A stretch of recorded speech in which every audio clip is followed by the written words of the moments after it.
define cyber resilience as the ability to anticipate, protect against, withstand, or recover from any and all cyber-related events, including but not limited to cybersecurity events. And the best strategies to implement to protect yourself against any kind of cyber-related event like that is really to think about it from the perspective of hygiene. Most organizations will chase a lot of technology to solve the problem. It's not really the answer. The answer is really to focus on knowing what kind of technologies you have in place through good inventory systems. Ensure you're patching them, ensuring you're hardening them, ensuring you're monitoring them, and ensuring that you have some mechanism to recover them when something goes wrong. DORA is a new form of cyber resilience legislation that was introduced in the European Union, ensuring that organizations are really thinking about cyber risk in a very holistic manner. So the requirements are that they adopt a cyber risk management framework, which allows you to understand what's important, ensure you have the right controls, ensure you have made the right investments to remediate the risk, and that you are able to recover, cyber resilience essentially. It also requires you to have a mechanism in place where you can detect, respond, and then actually tell the related agencies about the particular incident when it rises to a particular level. It also requires that you have the ability to implement the reasonable controls to manage that framework.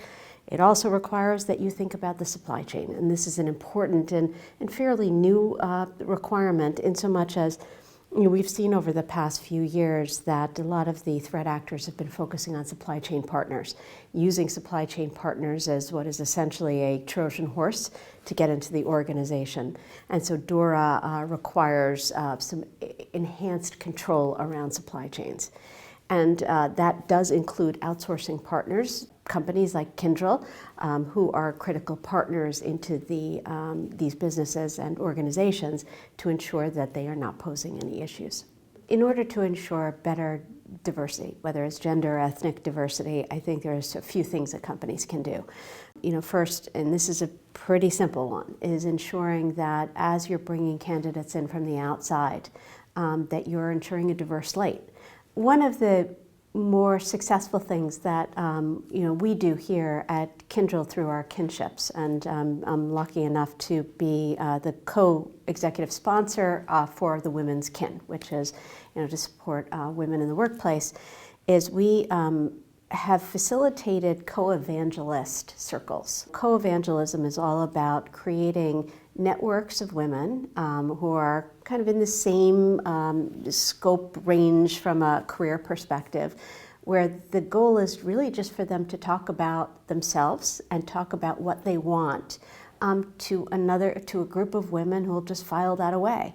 And when the opportunity appears, there's always the possibility that they'll identify, gee, this so-and-so, I know they've done this, I know this is their ambition, they might be a really good candidate. And so it creates these networks of people that will evangelize on your behalf. Personally, I belong to a group like this, and I found it in my career to be incredibly successful. And one of the reasons why I've been given opportunities to do things like join public boards that I wouldn't have otherwise had the opportunity to do.